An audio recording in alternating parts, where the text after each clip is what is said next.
So my name is Naomi Lumtenga, born and bred in Uganda, educated in Bulambuli district for my primary education, Toro Girls for my secondary education. I then obtained a bachelor's degree at Makerere University, on to obtained a master's at University College London, and then my PhD at Canterbury Christ Church University. I have lived and worked in various parts of the education sector in UK for the last 30 plus years, but my real passion has always been supporting women, and looking back to the skills I had obtained, I thought I wanted to carry out my passion. I'm back in Uganda, and I'm thrilled to see how East Africa has really helped me deliver that ambition. I took a break from my work in education in the United Kingdom in 2014. And then by then we had started having conversations about setting up a leadership training project for women in Uganda. And fortunately, I participated in the HAS Leadership Institute in the United States in 2015. And part of the requirement is that you set up something actual, project that you're going to lead on and practice the skills you have learned beyond the training. Prior to that, my colleague and the one who really came up with the initial concept, Professor Margaret Haiza, also based in the United States, had participated in the leadership project in 2011. So she conceptualized starting HAS East Africa as a sister organization to the HAS in USA. And so with support from women in universities in Uganda who had attended HAS in South Africa, we sat together, we put together a curriculum, a planning committee, and now here we are. Since then, we have trained over 170 women in universities across East Africa. An absolute joy. Thank you. The curriculum we devised for HAS East Africa academies is anchored on the HAS curriculum in the United States. What we did do was just keep the three-pronged course, which is addressing personal development, institutional barriers, and networking. However, we contextualized it to the needs of the women in East Africa. So we looked at how it's delivered in the United States, picked out what we could pick, and then we discussed with women in East Africa to provide input, and that's how we created the curriculum. For example, one of the biggest evolving concepts is that while the curriculum in USA focuses exclusively on women in education, we felt that the majority of women in Uganda or other East African countries are outside of university. So we broke down the approach so that we tackle leadership issues for women, whether they're at grassroots, lower down the education system, or whether they've dropped out and want to come back. So we have a multi-tier approach. Yes, everyone we have spoken to about our concept absolutely loves it. They think it's transformational. They believe in what it does. They have seen some of the products. No question about that. The problem is we have never had any proper funding until this year. So what we did was appeal to the good side of all the women leaders that have gone before us, on whose shoulders we stood, and we're always willing to give something back to other women. So we led by example, because for me as executive director, it is a fantastic, glamorous title, but I haven't had a stipend for the last 10 years. So we used that to persuade other women to provide a pro bono service. Also, increasingly, a lot of vice chancellors have seen the products of HAS. They have seen how the women have performed and developed well, and now they are willing to provide some nominal tuition. And so we're building on those networks. That's really our biggest challenge, has been lack of resources. We've navigated that by persuading a lot of people to provide pro bono service, and so far it's worked. But we are aware that it is not sustainable. We can't carry on functioning without resources. But what role do we have in the future? It's huge. Even if we just take the core business of higher education, universities, there are hardly any women vice chancellors. So all the women are still on the margins. We know we focus on universities still because that's the thought center. Universities produce more than 60% of the top management in their countries. So that's where we need to change the thought process. The issues we're dealing with, in part, personal development, equipping the women, but we think that is only part of the story. The reason we haven't progressed, really, is because we have focused on the women. So what we now want to focus on, where we see most of our opportunities, is in tackling the institutions themselves. In fact, our challenge now is to be so careful that we don't take on too much. So what we're looking for are strategic inroads. For example, at the moment, we have just completed a scoping study that identifies very clearly what the issues are that are preventing women from progressing. The problem with these unspoken norms that prevent women from progressing is that they are difficult to identify. But we are optimistic. We think we're making headroads. So yes, therein lies our optimism. Therein lies the work ahead. With everyone on board, we think we'll make a change.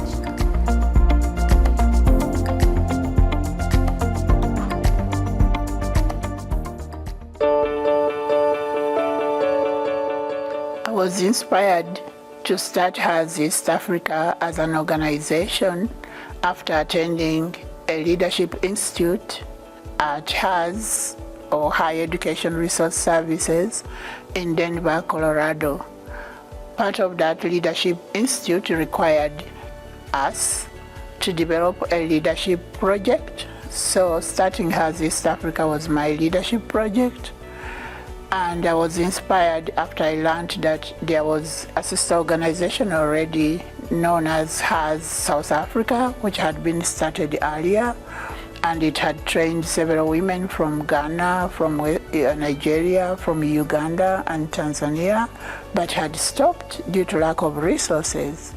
So through the project that I was leading at the time, which was funded by USAID, we were able to launch HAS East Africa. The most memorable experience for me about HAS East Africa is the day it was launched in September of 2014, and seeing the expectations on the faces of more than 200 women from East Africa who had attended the launch, and how they were ready to be trained at that time. And yet HAS was not yet established as far as the curriculum. We were not ready to train yet. That expectation on the faces of those women and inspired us to continue whatever the case. Once the program started running, and we started running the HAS EA academies, the testimonies, listening to the testimonies of the women that had been impacted, whose careers had been impacted positively by attending HAS EA programs, was one of the memorable moments as well. As the chair of the board of HAS East Africa, some of the challenges we have experienced have revolved around mainly lack of resources, both human and financial resources, to implement the vision of HAS East Africa. That has been an area where we've struggled. Lack of resources to create, for example, awareness about the program within the region, and also having buy-in from higher education institutions in East Africa and elsewhere to participate and support more women to participate in the program. That has been a challenge. To develop a business model so that HAS East Africa is sustainable even beyond when we are here. Going forward, the priorities I have for HAS right now is a succession plan that will enable HAS to continue the activities in a sustainable manner, having the resources and the human and financial resources to continue doing the work for HAS. Also institutionalizing HAS so that there is also buy-in. The program is sustainable, there is buy-in, and anchoring it within the regional agenda of higher education. for East Africa and also for the Africa 2063 agenda, so that the programs are harmonized within the region and they become part of the equity agenda of the regional institutions and of the African Union. One of the proudest moments as the founder of HAS East Africa is just watching how HAS has come to grow from an idea in 2011, an idea of a leadership project, to a vibrant project now that is supporting so many women in East Africa has been very fulfilling. And to see the achievements that we have made so far in 10 years, including 2 awards, Best Poster in 2016 at one of the scientific conferences. And also in 2023, we received another achievement of community engaged scholarship. That was a very proud moment for me.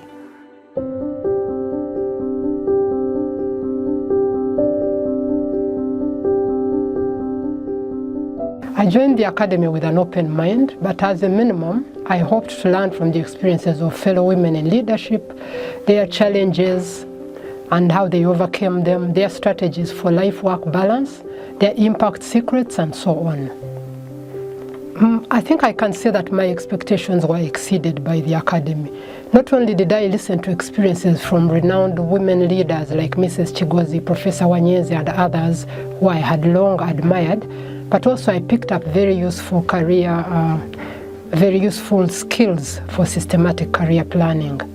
I also learned that working together like ants with focus and confidence, women leaders can do a lot for academia and for society. I think the one that comes to mind is Dr. Lumutenga said to me, if you don't take up these positions of leadership, how do you expect things in academia to improve for women? For me, that was life-changing because I tend to be afraid of taking up leadership responsibility. I am in my 60s now, which, like it or not, is in the region of retirement. I feel like I've made my contribution, but as a result of the HAS East Africa Academy, I've become very intentional about mentoring women to take up leadership positions. I believe that at the moment, there are at least 3 women who could step into the role of dean seamlessly should the need arise. I would say HAS East Africa Academy is a unique opportunity for women to mentor others into leadership roles in higher education in a bid to address historical imbalances in the sector. This ensures that the needs and interests of men and women have an equal chance of being considered when important decisions are being made in areas like promotion, research financing, deployment, etc., which affect men and women differently. Recently, a report was released on gender inequality and women's participation in higher education. And I see this as a great opportunity to sensitize higher education institutions about the need for sound gender policy at every higher education institution. This will create a predictable framework for ensuring the issue of women participation in higher education remains high up on the agenda.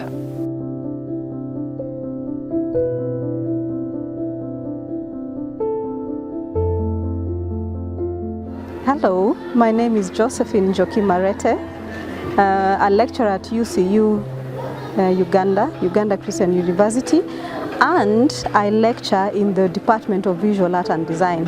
I'm passionate about art and everything to do with art and design.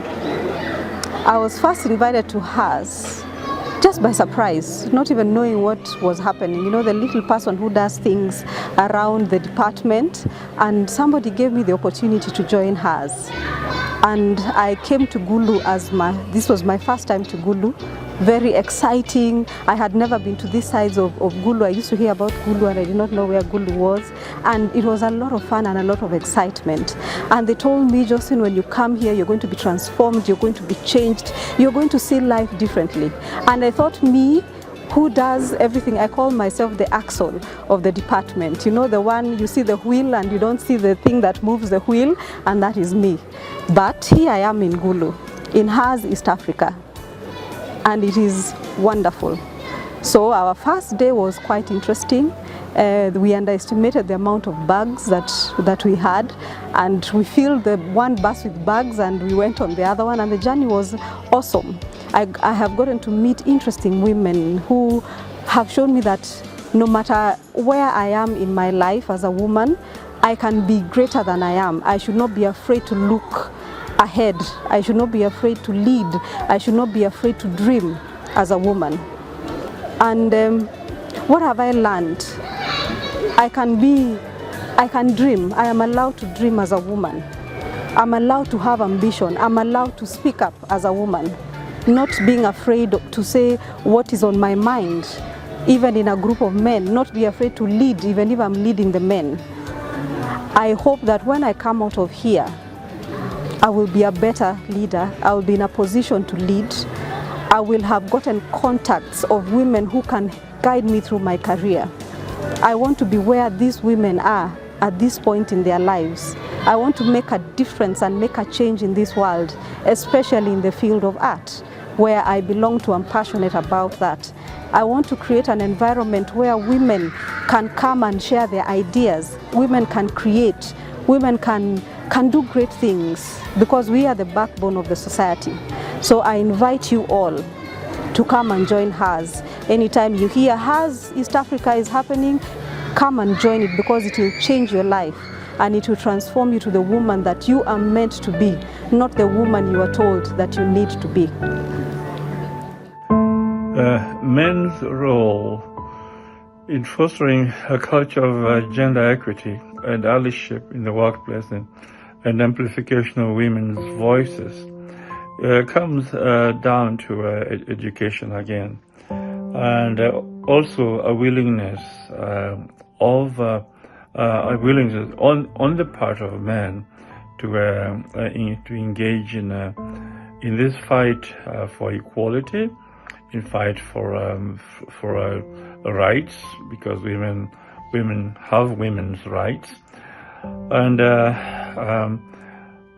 an idea that women are leaders or should be leaders. We are losing 50% of the population. Women constitute a bit more than half of humanity. And the wisdom, intelligence, the imagination, and the way of solving problems is resident in this wonderful people is lost. Women should not be asking for inclusion. They should merely take their responsibility and become included. They have the ways and they have the means, and therefore I do not see any reason why they should be asking for permission to be included.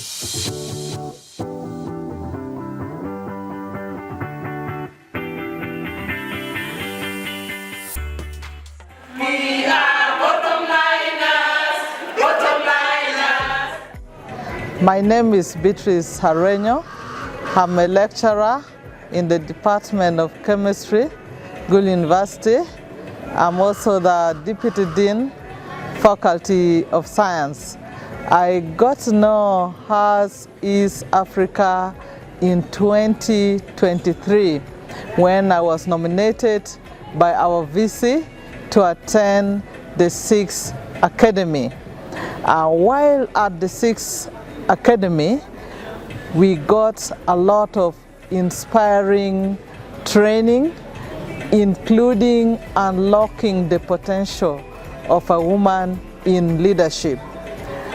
One of the things that caught my attention was career mapping. Often, many people do things blindly. Career mapping told us that for you to achieve an objective or a goal, you need to have a series of plans and strategies of how to achieve those plans. And one of my items in the career mapping was to host has 7 academy in Gulu.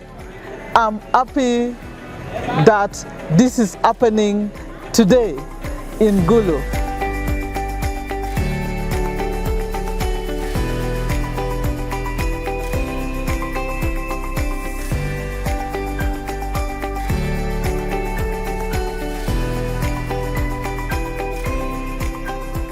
It started like a dream, but now it is happening here live. In the same academy, we also learned that often people dream small and therefore they end up achieving small. So for us to achieve big, you have to dream big. HAS 7 Academy was my dream, and now it is here. Along the way, we did a lot of work with HAS East Africa, and I'm happy to announce that I was nominated by the Executive Director, HAS Academy, to be one of the board members. And now as I talk, I'm one of the board members for the HAS Academy, representing Northern Uganda. I'm also happy that in the same vein, the administration of HAS Academy noted that there is need to have a Uganda's country office, and that can only happen in Gulu. And Gulu University has been chosen as one of the hosts to host HAS East Africa Uganda country offices, which was opened on the 18th of July 2024, just 2 days before the grand opening of this academy.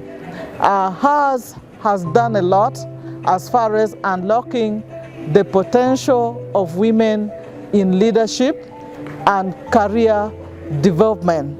And I believe this 7th academy will be a game changer in lives of many women within Uganda and outside Uganda.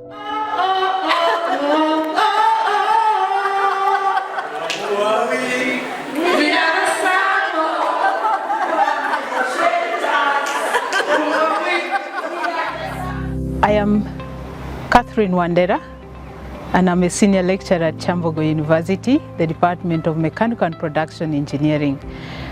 When I signed up for the HAS East Africa Academy in 2017, I expected to learn from the best ladies who have navigated the journey of academic leadership, because I had interacted with Miss Naomi Lumutenga and Professor Kaitsa, and I had learned from them that they had undertaken activities in mentoring female academic leaders, and also they had attended HAS East Africa, HAS academies before. I also knew that through the HAS East Africa Academy, I would be able to interact with many other ladies and learn from them. When we interacted during the academy, it was good to find people who were like me, younger in the academic leadership journey, but also those who were well experienced. So I knew that I could also inspire others. My story also could inspire others. Actually, HAS East Africa Academy inspired me to vie for the position of faculty dean at a time when I thought, like, I was not prepared for it, but each time, that was in 2019, each time I remembered the discussions at the HAS East Africa Academy, and at that time I actually had a picture I had taken at the academy in my office. So as I sat and that picture in front of me, I thought that if I didn't vie for that position, I would be letting HAS East Africa down. So I would like HAS East Africa to develop some programs that could target also the female students at university. Maybe a component of HAS East Africa that looks at the lower level, yeah, and an initiative here and there to even the younger girls in secondary school.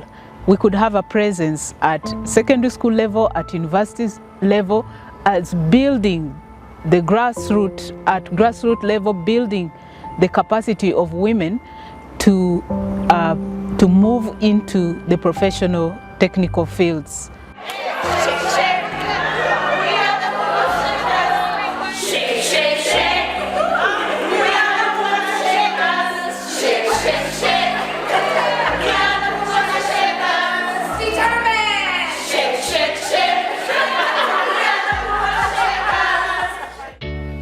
My name is Alima Komhanj. I am a public health specialist and a monitoring and evaluation consultant.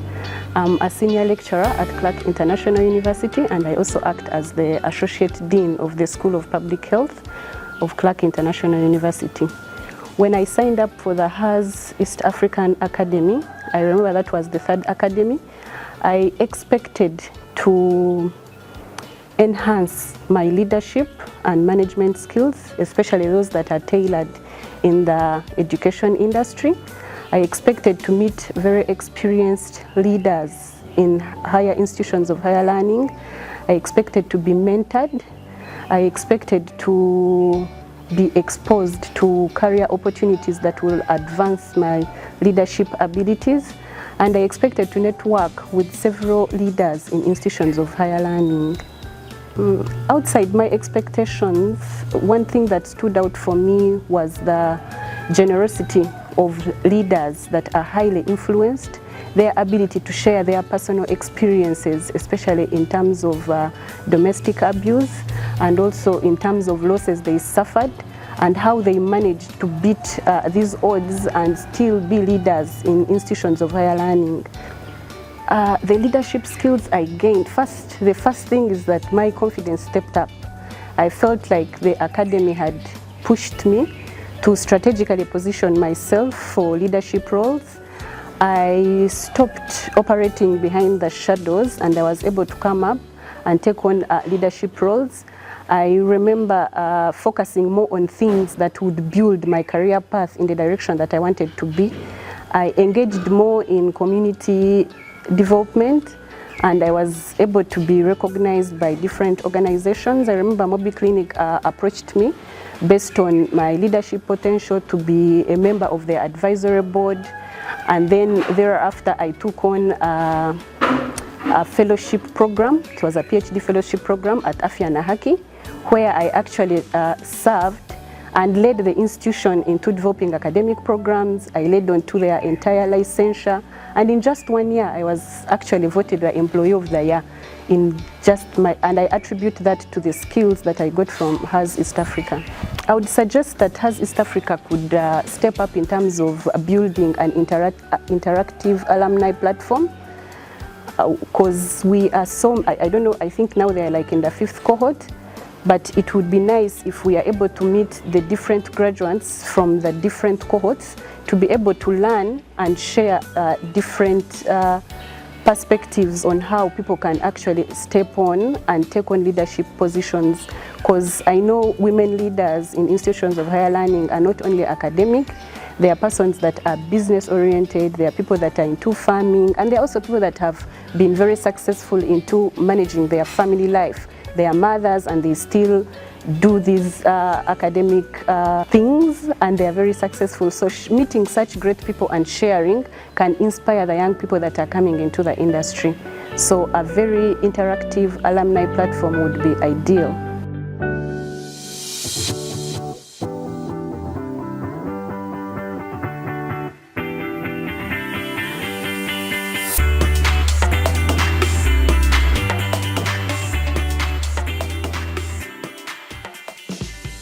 I'm Dr. Elizabeth Nasubga. I am a lecturer at Makerere University. I work in the Department of Population Studies in the School of Statistics and Planning. So in July 2022, I was nominated by the then principal of COBAMS, that's Professor Eria Hisali, to attend a 1-week HAS Academy leadership training. I did attend, and as part of that program, we were encouraged to write leadership projects.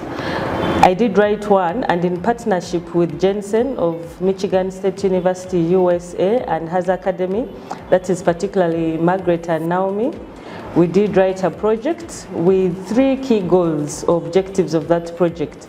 1, to equip women with leadership and management skills to enable them navigate gender barriers, but also to enhance the grant and scientific writing skills. And we got sponsorship to attend a skills writing workshop in USA at Michigan State University, attend a conference to present our findings, and out of that workshop we were able to secure funding to support other women, to support the 2023 HAS Academy. So that is in brief about my leadership project. How did the leadership project impact me and my institution? 1, it enhanced my leadership skills that, as I earlier said, I had a retirement fund as a chairperson, so it helped improve or enhance my leadership skill in that service and also in other areas, but also in my line of work. And I have been able to pass on these skills to other female leaders, young girls and ladies. My advice to incoming and also to the alumni would be to, 1, I would encourage all participants to take it seriously. The topics are great, from, I still remember the career map, scientific writing, and they have a wide variety of resource persons, the expertise, so to take it seriously and participate, but also to have a project in mind that is achievable. First of all, my name is Dr. Eusebia Mujishavine, and I am the Director for Gender Mainstreaming Directorate of Makerere University. Our directorate is responsible for implementation of 2 major policies of the university. That is the Makerere University Gender Equality Policy and the policy and regulations against sexual harassment.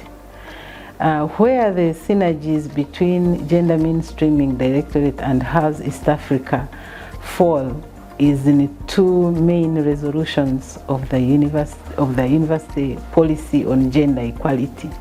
Actually not 2, but almost all of them, because the first one is the promoting gender equality in staff recruitment, promotion, recognition, and growth. Then the second one is the promotion of women in leadership of higher education institutions. And then the other one is that in doing all this work, we engage in several partnerships, both from within the country and also from without. So when you look at the objectives of the HAS East Africa on leadership development for women, it fits very, very closely with the objectives of the Makerere University Gender Equality Policy.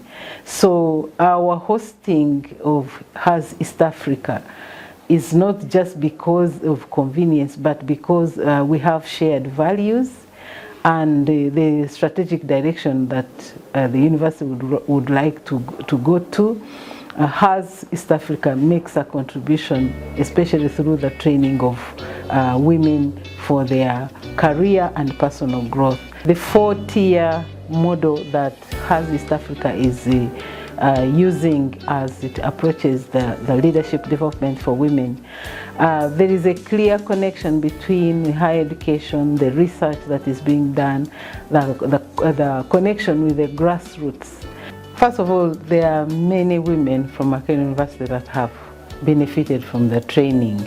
And when you listen to their testimonies, the training that HAS conducts annually, the academies, they have contributed to the growth of women, both at a personal level but also at a professional level in terms of career.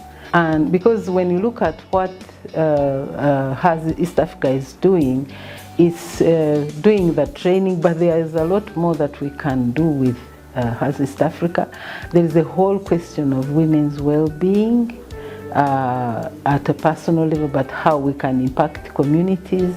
I think for me, there's a lot more we can do together in terms of how we can advance our work. Because when you look at our policy has 10 strategic areas, and right now the current collaboration that we have is looking at only 3 out of the 10, or even 11, because even us as the directorate, we benefit from capacity building through experience sharing. So there is a lot more that we can do together with HAS East Africa if we have all the resources that we can get both locally and internationally. So there is a lot of room for collaboration and strengthening the ties deeper.